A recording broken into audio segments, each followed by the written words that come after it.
At a certain point, we do need to actually merge finances together, actually combine our money and start doing things as partners and not as individuals. So, how do we put this into practice? Well, I think the easiest thing to start with is the joint expenses that you have. If you both go out to dinner, if you both have shared expenses in terms of rent or mortgage or property, things like that, the day to day expenses that it takes for people to live their lives, it would be a great idea to share those expenses, to have that be paid out from a single account. And so a joint bank account is a great way to start the process of merging your finances together with your partner. Again, you can use this to pay your joint bills, manage expenses together, and have an understanding of how money is flowing. And in this account, you're both going to be joint owners together. So you both have access to the money that's in the account. You both have access to add money to the account to pay off those expenses. To me, this is a great first step because you're building trust. Again, you both have access to it. So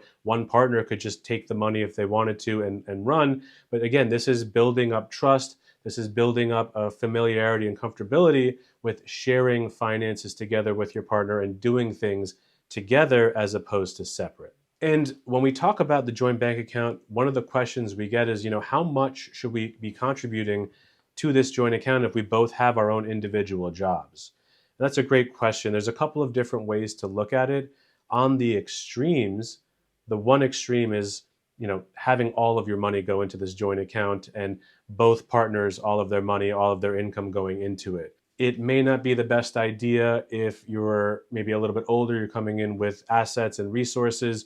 Maybe you don't want to initially put all of your money together. And so another option is to look at the expenses and just split everything down the middle and say, okay, we had $2,000 worth of expenses this last month.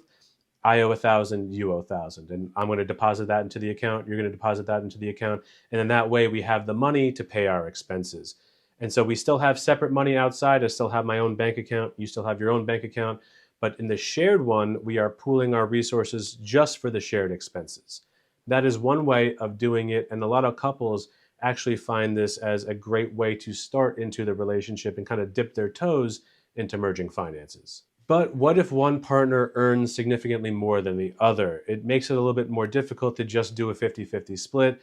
Then that's where you can adjust and do maybe a percentage split. So if one partner makes more, maybe they cover a higher percentage of the expenses because their income allows them to do that. The same partner with their other income is also contributing a percentage, and it's also fair because it's proportional to their income. So this is another way to look at how we're going to fund these accounts and how much money is going to be going into the shared pot. A great example of how things may change over time.